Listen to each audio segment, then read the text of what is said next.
اللهم صل على سيدنا محمد وعلى آل سيدنا ومولانا محمد بالقلوب ودوائها وعافية الأبدان وشفائها ونور الأبصار وضيائها وبارك وسلم. محترم المقام برادر طریقت مولانا حافظ شاہ محمد عابد حسین القادری الکاظمی حفظہ اللہ، خلیفہ شہزادے حضور غوث اعظم، برادران طریقت، السلام علیکم ورحمۃ اللہ وبرکاتہ. یقیناً آج ہمارے دل اوجھل ہیں، آنکھ اشکبار ہیں، ذہن فکر سوچ معوف ہے. وہ اس لیے کہ شہزادے حضور غوث اعظم کے وصال مبارک کے بعد کتا کٹے کی سرزمین کا یہ میرا پہلا سفر ہے. جذبات سے یقیناً میں اس لیے بھی مغلوب ہوں کہ یہ وہ سرزمین ہے، یہ وہ شاہراہ ہے کہ ایک نہیں دو نہیں سینکڑوں بیسوں مرتبہ میں شہزادے حضور غوث اعظم کے ہمراہ اس سڑک سے، اس شاہراہ سے گزرا ہوں. جب کبھی جد کریم سرکار عالی لاابالی رضی اللہ تعالی عنہ کے روضہ اقدس کی زیارت کے لیے نکلتے تو میں نے سنا تھا کہ پچھلے زمانوں میں جب سفر کیے جاتے تو پڑاؤ کیے جاتے، یعنی سفر کی مسافت طویل ہوتی تو اتنی ضرورتیں اس دور میں نہیں تھی جس طرح آج ہوٹلز، ریسٹورنٹس، ڈھابے آپ کو جا بجا ملیں گے. میں اس 1990-91 کی بات کر رہا ہوں جب سنگل ٹریک کی ہائی وے ہوا کرتی تھی، آج سے 30-32-33 سال پہلے.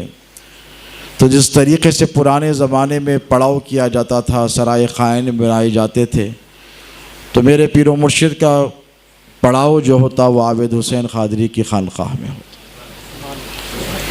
اس وقت جب خانقاہ بنی بھی نہ تھی، اللہ ان کو ان کی نسلوں کو سلامت رکھے، وہ شہزادے حضور غوث اعظم کی ضیافت کرتے، ہم سب کی گلپوشی کرتے. عرس شریف کے لیے جو ہمارا جذبہ عقیدت اور محبت کا اظہار ہوتا وہ یقیناً ہماری عید کا دن ہوتا.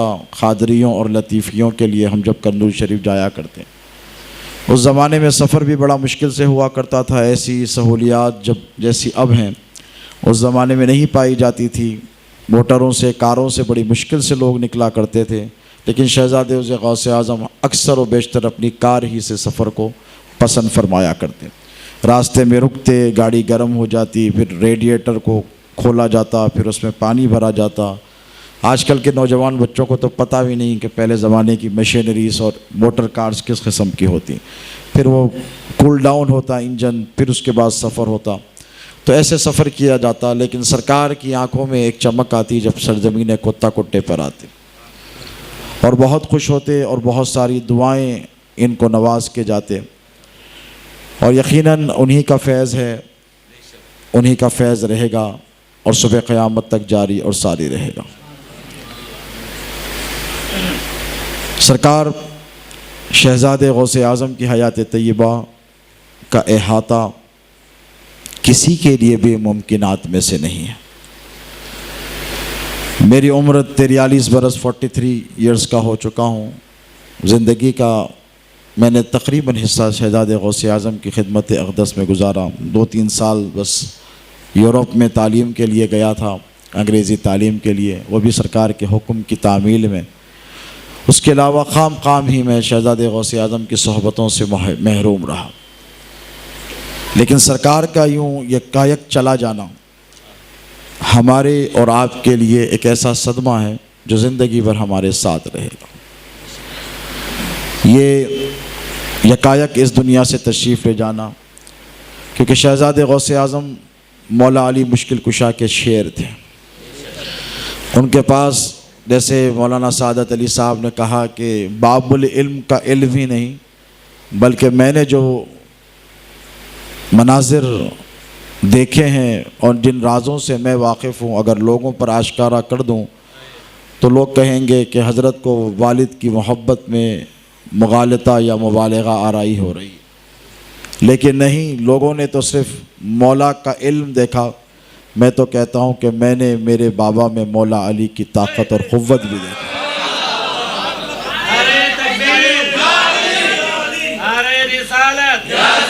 وہ باب العلم مولا علی مشکل کشا کے علوم کے مظہر ہی نہیں، وارث ہی نہیں، بلکہ شجاعت اور ہیبت اور قوت حیدر کرار کے بھی وارث تھے۔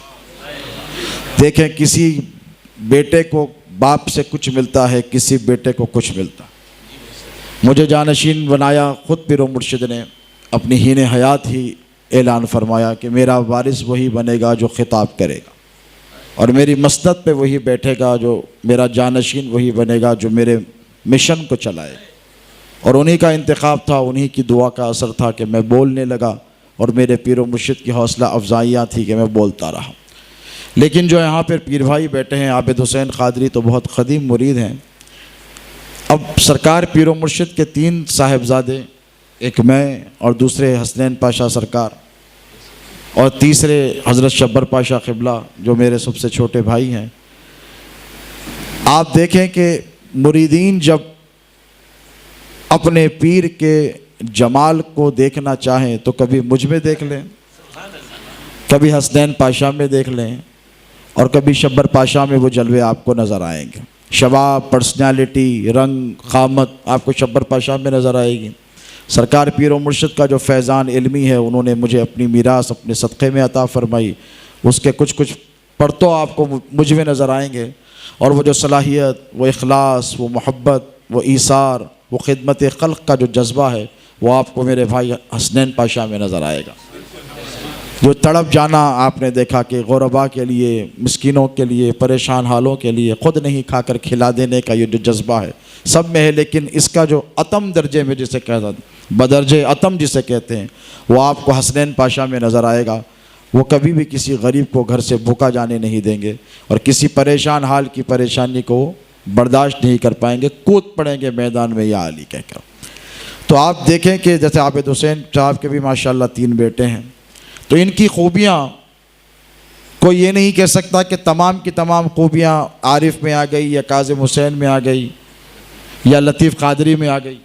کوئی کہے گا کوئی خوبی ان میں ہے، کوئی کہے گا کوئی خوبی اس بچے میں ہے، کوئی کہے گا یہ خوبی اس بچے میں ہے۔ نہیں، آپ خود پرسنل انالائز کر سکتے ہیں، بھئی اولاد ہے، سب میں خوبیاں باپ کی آتی ہیں، لیکن شہزادے حضور غوث اعظم کی وہ ذات والا صفات ہے کہ اگر کوئی کہے کہ صرف مولا کا علم تھا تو میں کہوں گا نہیں، یہ مولا کا نرالا شہزادہ تھا۔ میرے بابا سرکار شہزادے غوث اعظم مولا کے نرالے شہزادے تھے۔ اولاد سب ہیں، ہندوستان میں ہزاروں کی تعداد میں مولا کی اولاد موجود ہے۔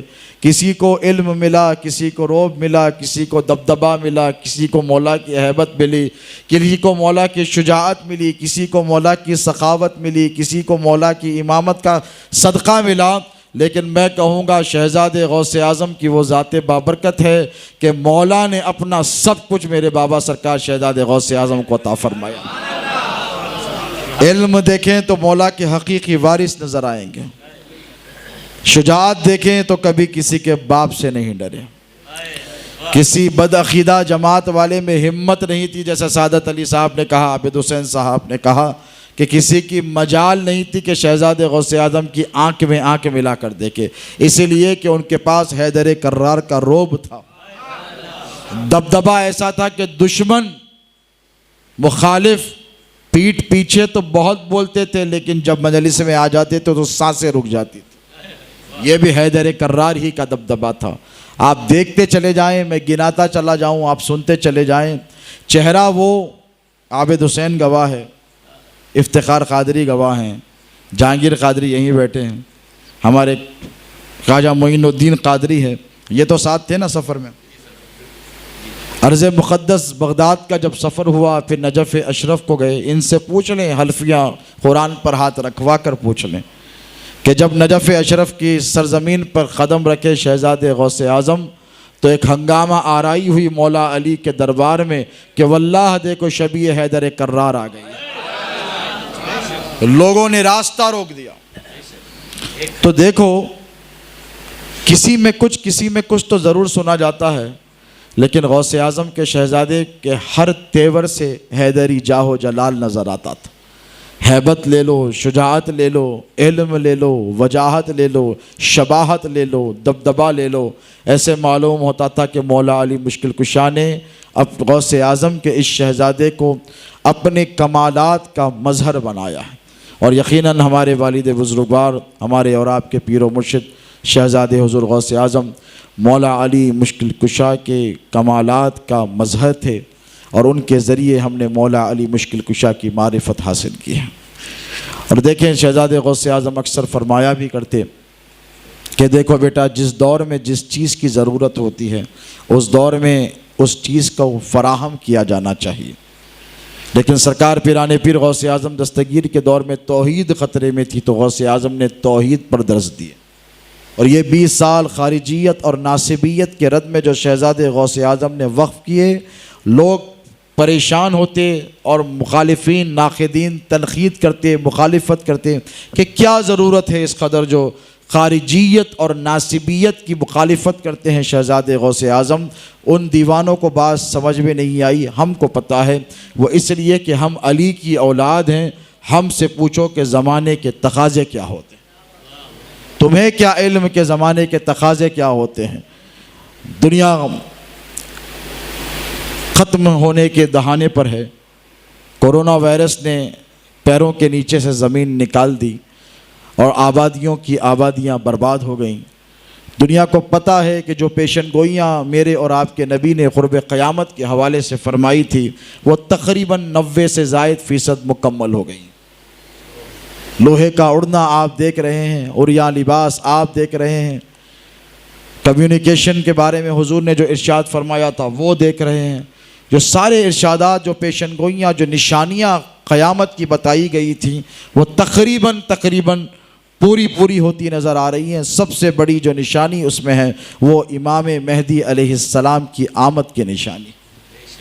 دنیا پہ مسلمانوں کا تسلط ہوگا، حکومت ہوگی۔ آج مسلمان ساری دنیا میں ستائے جا رہے ہیں، عراق میں آپ ستائے جا رہے ہیں، ہندوستان میں آپ ستائے جا رہے ہیں، دنیا کے کسی بھی خطے میں لے لے آپ محفوظ نہیں ہیں۔ لیکن ایک علی کا شعر ایسا آئے گا، اور جب وہ آئے گا تو سکون ہی سکون ہوگا، اطمینان ہی اطمینان ہوگا۔ حضور نے فرمایا میرا بیٹا مہدی جب آئے گا تو زمینیں اپنے خزانے اگل دے گی، ہر طرف سیرابی ہوگی، کوئی غریب نہیں ہوگا، سب امیر ہوگا، کوئی مفلوق الحال نہیں ہوگا، سب کے پاس دولت کی فراوانی ہوگی۔ حضور نے فرمایا تم صدقہ لے کر پھرو گے، تمہارا صدقہ لینے والا کوئی نہیں ہوگا، کیونکہ سب کے پاس دولت ہوگی۔ تم زکوٰۃ لے کر گھومے پھرو گے، لیکن زکوٰۃ لینے والا کوئی نہیں ہوگا۔ کیوں؟ نبی کا ایک شہزادہ ایسی آب و تاب کے ساتھ جلوہ گر ہوگا کہ تنگ دستی، افلاس، پریشانی یہ سب ختم ہو جائے گی۔ دنیا اسلام کا دبدبہ ہوگا، اور وہ کب ہوگا آپ کو پتہ ہے، قرب قیامت ہوگا۔ تو اس کے لیے تیاری کی ضرورت ہے کہ نہیں؟ آج میں آیا تو مولانا عابد حسین قادری اللہ ان کی خانقاہ کو سلامت رکھے، نسل در نسل شہزادے غوث اعظم کا فیضان یہاں سے بڑھتا رہے، لوگ شہزادے غوث اعظم کی خیرات پاتے رہیں۔ صبح سے لے کر شام تک، شام سے رات تک مصروف ہے۔ کیوں؟ پیر کے بیٹے آ رہے ہیں۔ کون آ رہے ہیں؟ پیر کے جانشین آ رہے ہیں۔ یہ سب تیاریاں کی، یہ سارے انتظامات کیے، تو ذرا سوچو جو خاتم ولایت ہے، جس پر ولایت کا اختتام ہونے والا ہے، اور جس پر میرے نبی نے فخر کیا ہے، جو عیسیٰ کی امامت فرمانے والے، جو حضرت عیسیٰ علیہ السلام کی امامت فرمانے والے ہیں، اس امام مہدی علیہ السلام کو ابھی آنا ہے۔ آپ نے اس محفل کو سجایا ہے، آپ نے یہ انتظامات اس لیے کیے ہیں کہ آپ کے پیر کا جانشین آ رہا ہے، اور ہم علی علی اس لیے کر رہے ہیں تاکہ امام مہدی کے استقبال کے انتظامات کو قطعیت دی جا سکے۔ ہمارا یہ انتظام کرنا، علی کی محبت کا پیغام دینا اس لیے ضروری ہے تاکہ ایک طرف دجال بھی رہے گا اور ایک طرف امام مہدی بھی رہیں گے۔ تیاری بولیے ضروری ہے اور پوری ہونی چاہیے۔ زندگی باقی رہی تو بہت ساری باتیں ہیں اس حوالے سے ضرور ہوگی، لیکن یاد رکھیں کہ شہزادے حضور غوث اعظم کا جو مشن ہے وہ سلسلے کے ہر ایک مرید پر ذمہ داری ہے کہ وہ شہزادے غوث اعظم کے مشن کو لے کر آگے بڑھے. آپ تمام پر ذمہ داری ہے. آپ یہ نہ سمجھیں کہ یہ ذمہ داری صرف میرے کاندھوں پر ہے، بلکہ میں دیکھتا ہوں شہزادے غوث اعظم کا ہر مرید مرد مجاہد ہے. شہزادے حضور غوث اعظم کا ہر غلام مجاہد اہل سنت ہے.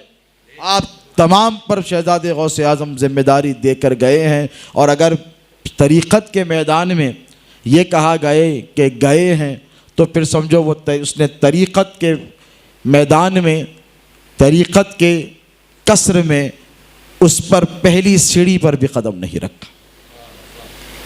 حافظ صاحب نے کہا، حافظ صاحب نے، کہ شہزادے غوث اعظم پردہ فرمائے ہیں. کیا ہے؟ بولیے. پردہ فرمائے ہیں. یقیناً ہماری نگاہوں میں ابھی وہ آب و تاب نہیں کہ ہم شہزادے غوث اعظم کو دیکھ سکیں، لیکن غوث اعظم کے صدقے میں اگر ہماری بصیرت نے جب ترقی کی تو ہم شہزادے غوث اعظم کو ذرے ذرے میں دیکھیں. اہل سنت و جماعت پر ان کا جو احسان ہے، جہاں جہاں مسجدوں میں صلاۃ و سلام کی صدائیں بلند ہوگی وہاں وہاں شہزادے غوث اعظم نظر آئیں گے. جہاں جہاں 12ویں کے جلسے منعقد کیے جائیں گے، جہاں جہاں میلاد النبی کی جھنڈیاں لگائی جائیں گی وہاں وہاں ہم کو شہزادے غوث اعظم کے جلوے نظر آئیں گے. جس شہر میں جلوس محمدی نکالا جائے گا، میلاد مصطفیٰ کے جلسے ہوں کہ میلاد کا جلوس نکالا جائے گا، وہاں وہاں ہم کو شہزادے غوث اعظم کے جلوے نظر آئیں گے. جہاں جہاں 11ویں کے لنگر بانٹے جائیں گے، تقسیم کیے جائیں گے، صرف قادریوں کاظمیوں کو نہیں بلکہ غیرت مند سنیوں کو میں کہہ رہا ہوں، جہاں جہاں 11ویں کے جلسے ہوں گے، جہاں جہاں غوث اعظم کے نعرے لگائے جائیں گے وہاں وہاں شہزادے غوث اعظم کے جلوے نظر آئیں گے.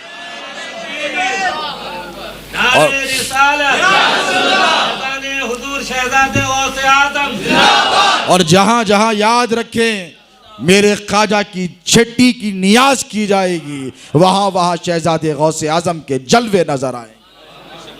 اور یہ جتنی خانقاہیں ہیں جو معترف ہیں وہ تو مانتے ہی ہیں، لیکن جتنی خانقاہیں دکن ہی نہیں بلکہ ہندوستان کی سرزمین کے وہ خطے جہاں شہزادے غوث اعظم نے وہابیت، خارجیت، ناصبیت کا سر قلم کیا ہے، جتنی خانقاہیں آباد ہیں اور جہاں پہ مسند پر بیٹھے ہوئے وراجمان سجادگان ہیں، ان سے جا کر پوچھو، وہ بھی کہیں گے کہ ہماری خانقاہیں آج آباد ہیں، یہ بھی شہزادے غوث اعظم کے فیضان کا اثر ہے.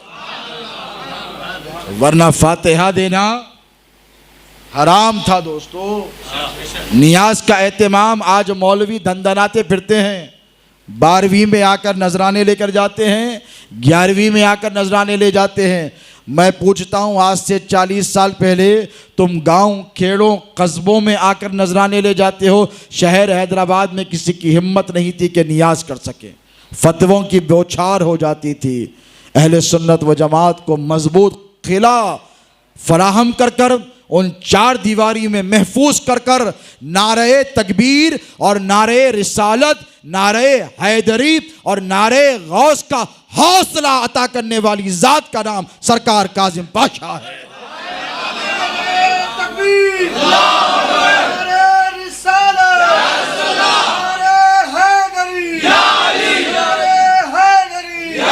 محسن صاحب سے پوچھئے، صدر ہے انتظامی کمیٹی کے مسجد محمد یاون پڑتی کے، ان سے پوچھئے کون آتا تھا؟ کوئی تھا؟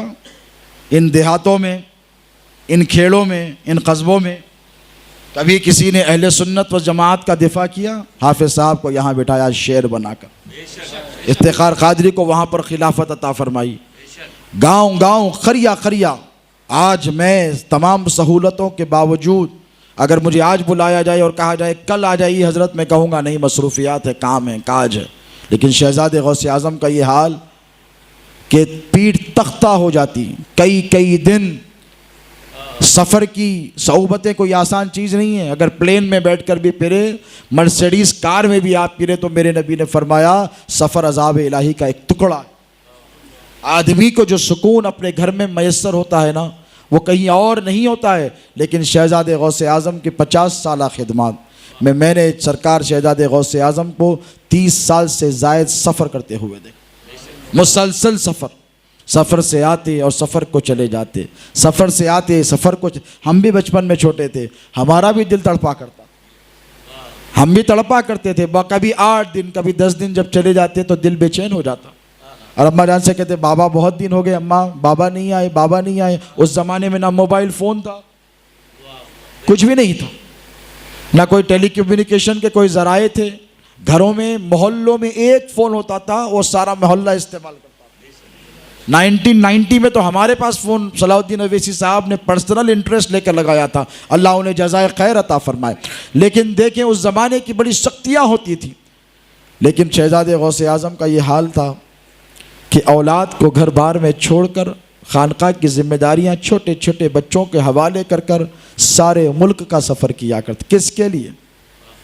دولت کے لیے نہیں دوستو، دین اسلام کی بقا کے لیے، اہل سنت و جماعت کے تحفظ کے لیے، عقائد اہل سنت کے اشاعت کے لیے شہزادے غوث اعظم نے اپنی ساری زندگی وقف کی، اور کی ہے تو یہ انہی کا حصہ تھا، یہ انہی کا حصہ تھا۔ شہزادے غوث اعظم اکثر فرمایا کرتے تھے کہ دیکھو بیٹا، احسان باہر والوں کا ہوتا ہے، میں جو خدمت کر رہا ہوں یہ کسی پر احسان نہیں ہے، یہ مجھ پر فرض ہے، یہ میری ذمہ داری ہے، یہ میرا منصب ہے۔ تو یہ آل رسول کا منصب ہے۔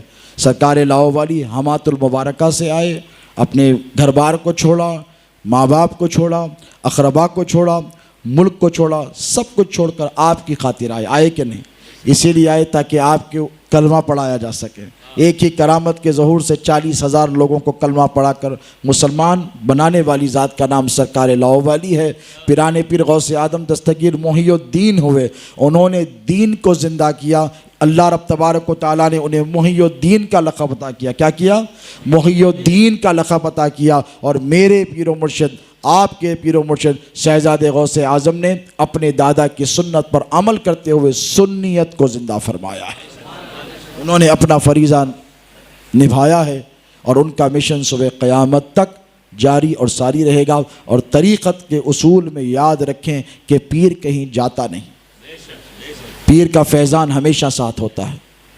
باپ چلا گیا تو سمجھو چلا گیا، ماں چلی گئی تو سمجھو چلی گئی، لیکن پیر کہیں جاتا نہیں۔ اور اس کی بنیاد تب پڑی جب میرے نبی اس دنیا سے تشریف لے کر گئے۔ حضور جب اس دنیا سے تشریف لے کر گئے تو صحابہ پر کیا کیفیت گزری ہوگی، ذرا سوچیں۔ کیا کوئی سوچ سکتا ہے کہ سورج کو لوٹانے والا اس دنیا سے رخصت ہو جائے گا؟ کیا کبھی صحابہ نے سوچا ہوگا کہ انگلی کے اشارے سے چاند کے ٹکڑے کرنے والی طاقتور ذات دنیا سے چلی جائے گی؟ پتھر جن کو کلمہ کریں، جانور جن کو سجدے کریں، جن کی انگلیوں سے چشمے جاری ہو جائیں، وہ ذات بابرکت کے بارے میں کیا آپ سوچ سکتے ہیں کہ وہ ذات والا صفات چلی جائے گی دنیا سے؟ صحابہ نے تو کبھی سوچا بھی نہیں تھا۔ جس طریقے سے شہزادے غوث اعظم یکایک چلے گئے، ٹھیک اسی طرح آج سے 14 صدیوں قبل میرے اور آپ کے نبی بھی یکایک تشریف لے گئے۔ کوئی بڑا مرض نہیں تھا حضور کو، مرض الموت میں جو عام طور پر لوگ مبتلا، ہلکا سا بخار تھا، اور حضور اس دار فانی سے کوچ کر گئے۔ تو ذرا سوچے کہ صحابہ پر کیا گزری۔ اہل بیت کو تو چھوڑیں، اہل بیت تو صبر کا پیکر ہے ہی، لیکن سید کائنات پر، مولا علی پر، امام حسن پر، امام حسین پر، نبی کے گھر والوں پر، حضرت عباس پر، ان اصحاب پر کیا گزری ہوگی اہل بیت اطہار پر، یا پھر نبی کے وہ جو جانثار صحابہ تھے، سرکار صدیق اکبر، سرکار فاروق اعظم، سرکار حضرت عثمان غنی، یا حضرت سلمان الفارسی جس کو کہا کہ سلمان من اہل بیتی، جن کے بارے میں کہا کہ یہ میرا گھر کا شخص ہے۔ حضرت بلال کا تو حال بیان ہی نہیں کیا جا سکتا، میں ذمہ داری سے کہتا ہوں، ان کی تو حالت ایسی تھی حضور کے اس دنیا سے تشریف لے جانے کے بعد کہ کسی نے حضرت بلال کو ہنستا نہیں دیکھا، اذان دینا چھوڑ دی۔ صحابہ نے آ کر کہا کہ اے بلال، نبی کا دور یاد آتا ہے جب تم اذان دے دو، ہمیں ایک بار اذان سنا دو تاکہ ہم حضور کے مقدس دور میں پہنچ جائے۔ تو حضرت بلال نے کہا مجھے مجبور مت کرو، میں مدینہ چھوڑ کر چلا جاؤں۔ کہا کیوں نہیں؟ تو کہنے لگے جب اشہد ان محمد الرسول اللہ کہتا تو مصطفیٰ کے چہرے کو دیکھ کر کہتا، اب وہ نہیں ہے تو کس کے چہرے کو دیکھ کر کہوں؟ چھوڑ کر چلے گئے۔ چھوڑ کر چلے گئے، طائف کی وادیوں میں جا کر بسر کر لی زندگی۔ پھر حضرت امام حسن، امام حسین علیہ السلام نے اصرار کیا کہ ہم مؤذن رسول حضرت بلال سے اذان سیکھنا بھی چاہتے ہیں اور اذان سننا بھی چاہتے ہیں۔ صحابہ نے کہا، اصرار کیا، ہاتھ جوڑے، تو حضرت بلال نے کہا جا، نہیں دیتا اذان۔ جب پتہ چلا کہ نبی کے شہزادوں نے یاد کیا تو بھاگے بھاگے آئے اور کہا، پوچھا کہاں ہیں دونوں شہزادگان، بلایا جائے۔ بلایا گیا، ایک اونچے مقام پر ٹھہرے، روایات میں آتا ہے اذان بلند کی اور اشہد ان محمد رسول اللہ پر آئے تو صرف حضرت بلال نہیں بلکہ مدینے کا ذرہ ذرہ رو رہا تھا۔ اس قدر روئے کہ اشہد ان محمد رسول اللہ پر جب رک گئے تو امام حسن علیہ السلام اور امام حسین علیہ السلام دونوں بالائی حصے پر، روایت میں آتا ہے بلڈنگ کی ایک فلور پر جا کر ٹھہر گئے اور جا کر دونوں نے ہاتھ پکڑ لیا تو حضرت بلال نے اپنے نبی کا جلوہ حسنین کریمین میں دیکھ لیا۔ وہاں سے ان کو ہمت آئی اور انہوں نے اذان مکمل کی، ورنہ بارہا کوشش کرنے کے باوجود مؤذن رسول کبھی اذان دینے میں حضور کے وفات کے بعد، وصال فرمانے کے بعد کامیاب نہیں ہوئے تھے۔ کامیابی ملی تو نبی کا جلوہ نبی کے شہزادوں میں دیکھ کر ملی، تو انہوں نے جلوہ نبی کے شہزادوں میں دیکھا اور دنیا نے یہ جلوے منتقل ہوتے ہوئے دیکھے۔ انا آتینا کل کوثر کے مصداق یہ جلوے ختم نہیں ہوئے، دیکھنے کے لیے آنکھ چاہیے، دیکھنے کے لیے آنکھ چاہیے۔ ابو لہب، ابو جہل ساتھ رہتے تھے حضور کے جلوے ان کو نظر نہیں آئے، آنکھ کے اندھے تھے، وہ کیا تھے؟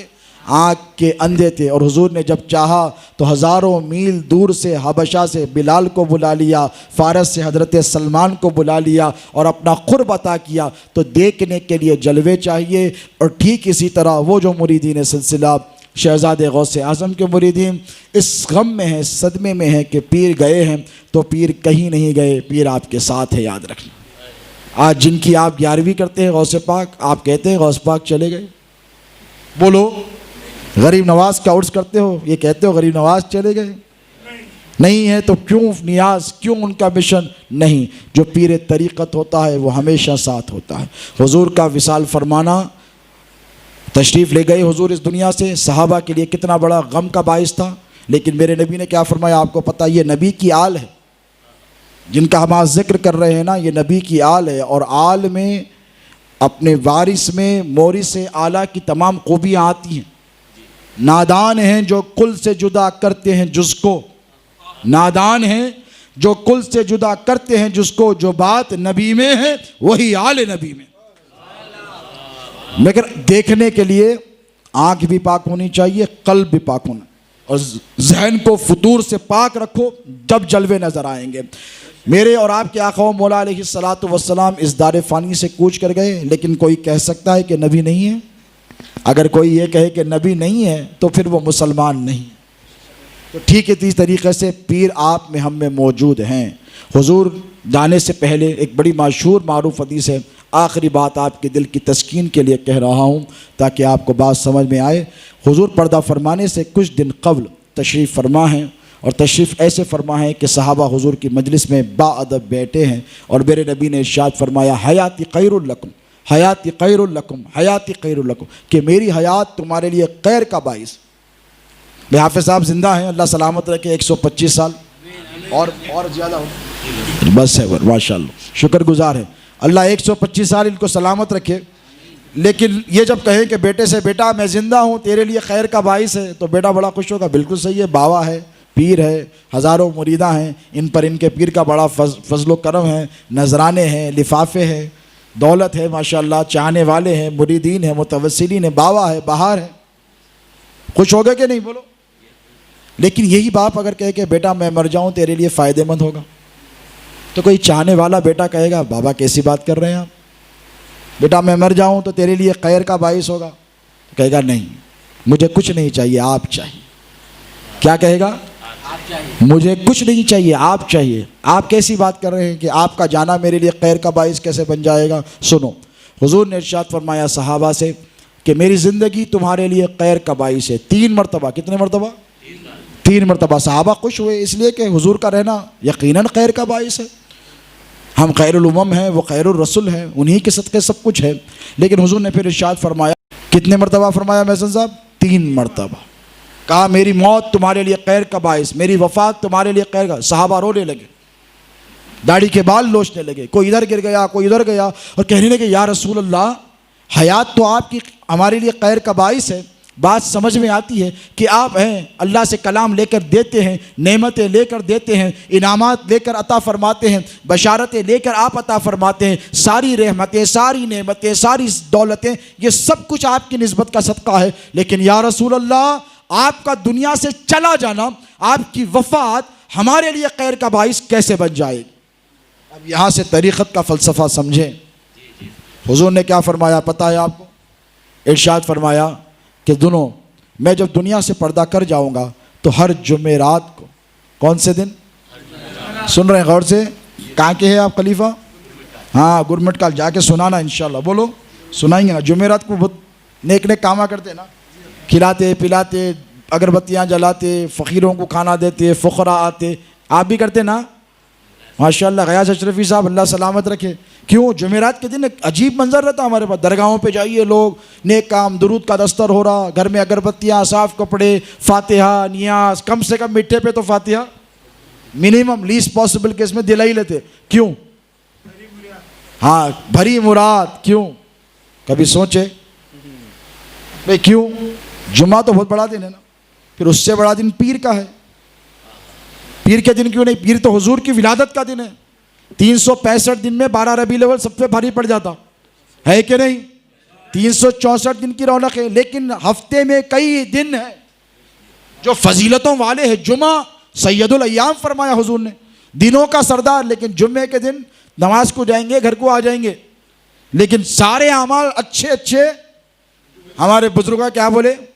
مشائخ، یہ صاحبوں کو لوگ مولویاں جو ہے ہولا شولا سمجھتے، اصل راز کی باتیں تو یہی رکھ کے بیٹھے۔ تمہارے کو کیا معلوم؟ امام غزالی نے کہا کہ ہڈیاں ہم نے پھینک دی ہے مولویوں کے سامنے، مغز تو ہمارے پاس۔ اصل جو مغز ہے وہ یہ درگاہ والوں کے پاس ہے، جا کے دیکھے تو معلوم ہوتا۔ سگور کے صاحب کے پاس جاؤ، اللہ ان کو سلامت رکھے، محسن صاحب معلوم ہے نا، عابد حسین صاحب کے پاس آؤ، اور کتنے درگاہ ہیں میرے کو نہیں معلوم ہے زیادہ تفصیل، کم بلاتے، زیادہ بلائے تو معلوم ہوتا۔ کیا بھائی آپ ہی بلاتے نہیں؟ ہاں بلاتے، کہتے ہیں انشاءاللہ حافظ صاحب کے ساتھ ہی جائیں گے۔ تو بہرحال جمعرات کے دن سب اچھے اچھے نیک کامہ کرتے۔ کیوں کرتے؟ کیوں بھائی؟ بھری مراد کیوں؟ نہیں معلوم، سن کے سننی ہے اپن، مسئلہ سب سے بڑا یہی۔ اب سنیے میرے نبی نے کیا فرمایا آپ کو پتہ ہے؟ کہ ہر جمعرات کو، کون سے دن؟ ہر جمعرات کو اللہ رب تبارک و تعالیٰ میرے پردہ فرمانے کے بعد، میری وفات کے بعد فرشتے کو مقرر کرے گا جو میری امت کے اعمال کو مجھ پر پیش کرے گا۔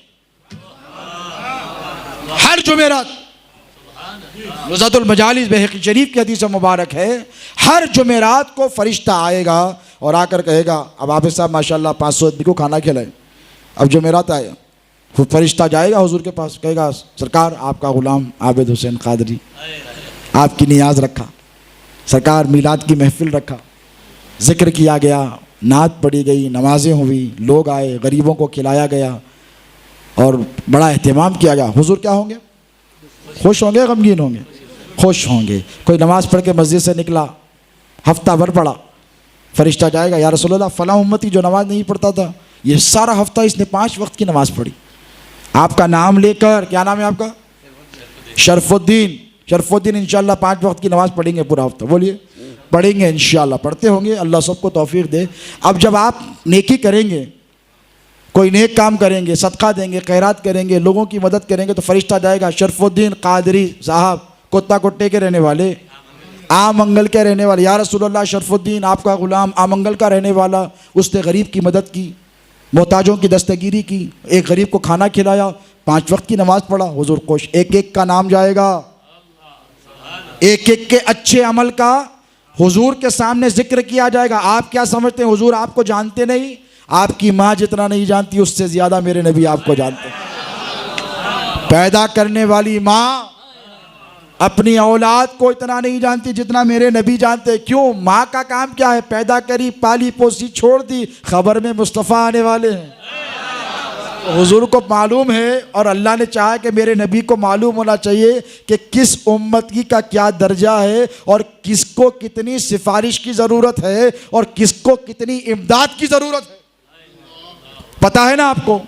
بھائی محلے میں سب رہتے ہیں، کوئی پیسے والا ہے، کوئی آرام والا ہے، کوئی اچھا ہے، کوئی پریشان حال ہے. تو جو مکھیا ہیں محلے کے، ان پر ذمہ داری ہوتی ہے کہ ان کو معلوم ہونا چاہیے کہ کون کتنا پریشان ہے.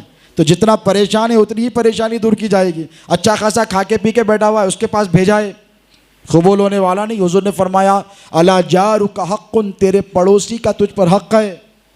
کیوں؟ پتہ ہونا چاہیے کہ پڑوس میں کون کیسا ہے. کبھی ہم دیکھیں پڑوس میں نہیں دیکھتے، وہ الگ ٹاپک ہے، اصلاح اعمال پہ تبلیغی جماعت کا جلسہ ہو جائے گا. آپ لوگ زیادہ تر پسند نہیں کرتے نا ایسے باتیں. تو ٹھیک ہے، ٹاپک پر پلٹ کے آتا ہوں کہ یہ جو اعمال آپ کے اچھے پیش کیے جائیں گے تو حضور کیا ہوں گے؟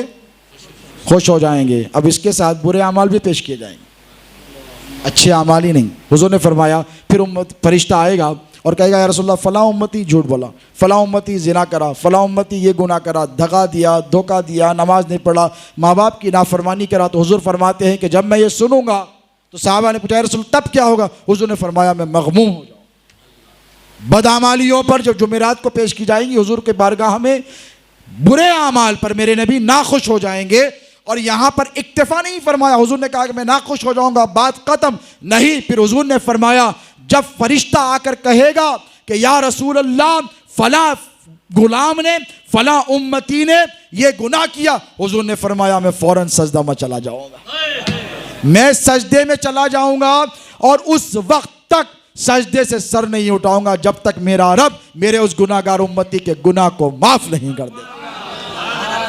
حضور نے فرمایا حیات کی خیر لکم وفات کی خیر لکم، میری زندگی بھی تمہارے لیے خیر کا باعث ہے، میری وفات بھی تمہارے لیے خیر کا باعث ہے. تو یقین جانیں شہزادے غوث اعظم رسول اللہ کے شہزادے ہیں، ان کی آل ہیں، صحیح النسب آل ہے، مولا علی کے شہزادے ہیں، غوث اعظم کے شہزادے ہیں. ان کا رہنا یقیناً اہل سنت و جماعت کے لیے خیر کا باعث تھا. اور یاد رکھیں شہزادے غوث اعظم کی وفات بھی ہمارے لیے خیر کا باعث اس لیے بنے گی کہ وہ گئے نہیں ہیں بلکہ اپنا فیضان ہمارے ہاتھوں میں تھما کر دیے گئے ہیں. وہ گئے نہیں ہیں بلکہ ان کا مشن ہمارے ہاتھوں میں دے کر گئے ہیں. ان کی تعلیمات ہمارے ساتھ ہے اور صبح قیامت تک ہے. جیسے ٹارچ بیرر کے ہاتھوں میں مشعل دی جاتی ہے ایک جگہ سے دوسری جگہ، دوسری جگہ سے تیسری جگہ، اولمپک کے رن میں آپ نے دیکھا ہوگا مشعل دی جاتی ہے. ٹھیک اسی طرح شہزادے غوث اعظم نے ایک مشعل میرے ہاتھ میں دی تھی، ایک مشعل عابد حسین کے ہاتھ میں دی تھی، ایک مشعل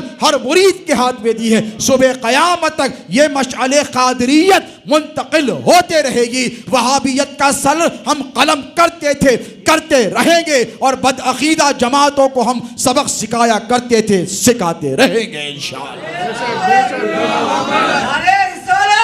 یہ فیضان ختم ہونے والا نہیں. یاد رکھو پیر و مرشد ساتھ ہیں، ایک نہیں ہزاروں کرامتیں میں نے اپنی آنکھوں سے دیکھی.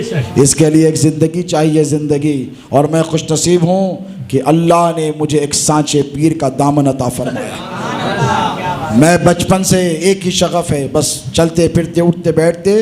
اگر تھوڑی دیر بھی بچپن کے ایام میں خالی رہتا تو پیر و مرشد کہتے کتاب اٹھاؤ، کتاب اٹھاؤ. بھئی وہ نگاہوں سے بھی پلائی ہے، کتابوں سے بھی پلائی ہے پیر نے میرے. لوگ کہتے ہیں کہاں پڑھے کہاں پڑھے، میں کہتا ہوں جن کے در پر اچھے اچھے پڑھتے ہیں انہوں نے خود مجھے پڑھایا. سمجھ رہے ہیں آپ؟ میرا سارا بچپن، میں کہتا ہوں سمر کے 3 مہینے کے ویکیشن ہوتے اسکول کے، 3 مہینے میں ہوتا شہزادے غوث اعظم ہوتے. کمرہ پیرانی ماں کو تک اندر آنے کی اجازت نہیں ہوتی. اور پھر ماشاءاللہ جلال ایسا ہوتا کہ ایک غلطی پہ ہم ادھر سے ادھر، پھر ادھر سے ادھر آنے میں اتنا ہی وقت لگنا، اس سے زیادہ ہوئی تو پھر اور ایک، پھر ادھر سے ادھر. یہ جلال تھا لیکن وہ محبت تھی وہ جو آج میرے کام آ رہی. شہزادے غوث اعظم کا فیضان، ان کی کرامتیں صبح قیامت تک جاری و ساری رہی. ایک نہیں ہزاروں کرامتیں ہم نے ان کی حیات میں بھی دیکھی. اور میں ذمہ داری سے آج ممبر رسول پر بیٹھا ہوں، آپ سے عرض کروں، سرکار شہزادے غوث اعظم خود فرمایا کرتے تھے کہ دیکھو بیٹا غوث پاک کا ارشاد ہے کہ اللہ نے 3 چیزوں کو 3 چیزوں میں چھپا دیا. 3 چیزوں کو 3 چیزوں میں چھپا دیا ہے، یعنی اپنے غضب کو اپنی رحمت میں چھپا لیا. یعنی اگر غضب دیکھتے تو کسی کی مجال تھی کہ دنیا میں ایک سیکنڈ کے لیے جی سکتے نہیں. غضب پر اللہ کی رحمت سبقت لے گئی، یعنی غضب کو رحمت نے چھپا لیا ہے. اور فرمایا کرتے غوث پاک کا ارشاد ہے کہ اللہ نے شب قدر کو طاق راتوں میں چھپا دیا، اور پیرانے پیر نے فرمایا اللہ نے اپنے ولی کو اپنے مخلوق میں چھپا دیا. تم دن رات ساتھ رہتے ہو نہیں پہچان، ارے مرید تو مرید ہم اولاد ہو کر نہیں پہچان سکے. اکثر مسکرا کر فرماتے کہ آج اتفاق دکھ رہا ہے. کبھی کوئی مرید آ کر کہتا سرکار آپ خواب میں آ کے مدد کر گئے، کوئی آ کر کہتا سرکار آپ ایسی امداد کرے. آپریشن تھیٹر میں لیٹی تھی، ایک مرید نے آ کر بولی سرکار آنکھ کھولی تو آپ سامنے ٹھہرے تھے اور ڈاکٹر کو ڈانٹ کے فرما رہے تھے ایسے نہیں ایسا آپریشن کرو. تو مسکرا کر فرماتے بیٹا میں نہیں تھا، وہ غوث پاک تھے.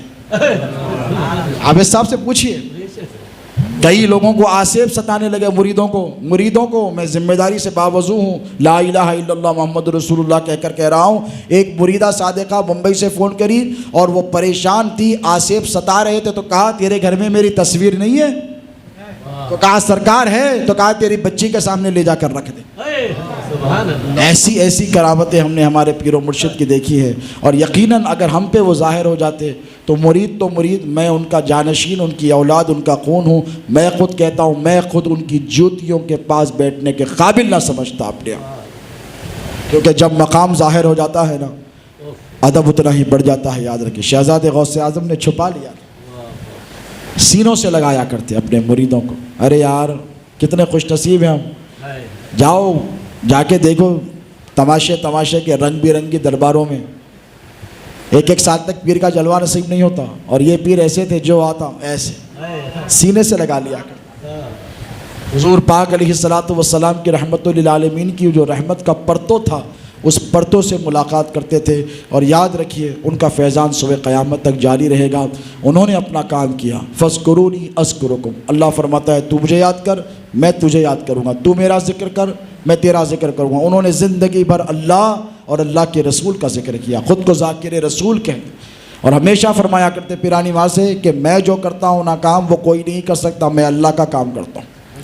پیرانی ماں کہتے کیا بات پیاشا کیا فرما رہے ہیں آپ؟ تو دیکھو میرا لنگر 10,000 20,000 25,000 آدمی حیدرآباد میں آئے. اب خانقاہ میں 10,000 آدمیوں کے لیے بکرے کے گوشت کی حلیم بنائی گئی 12 ربیع الاول، 7 لاکھ کے اخراجات کے مصارف پر. سرکار کیا فرماتے دیکھو دلہن فرماتے تھے دیکھو پیرانی ماں کو کہتے ہماری کہ دیکھو کیسے کھلا رہا ہوں. تو کیا ہے پاشا یہ؟ تو بولے یہ کام اللہ کا ہے. اور اللہ جب بندے کو دیکھتا ہے کہ بندہ اللہ کا کام کر رہا ہے تو اللہ بہت خوش ہوتا ہے. یعنی کھلانا پلانا، حضور نے فرمایا بہترین اسلام کیا ہے؟ صحابہ نے پوچھا، کہا فرمایا حضور نے سلام کرو کھانا کھلاؤ.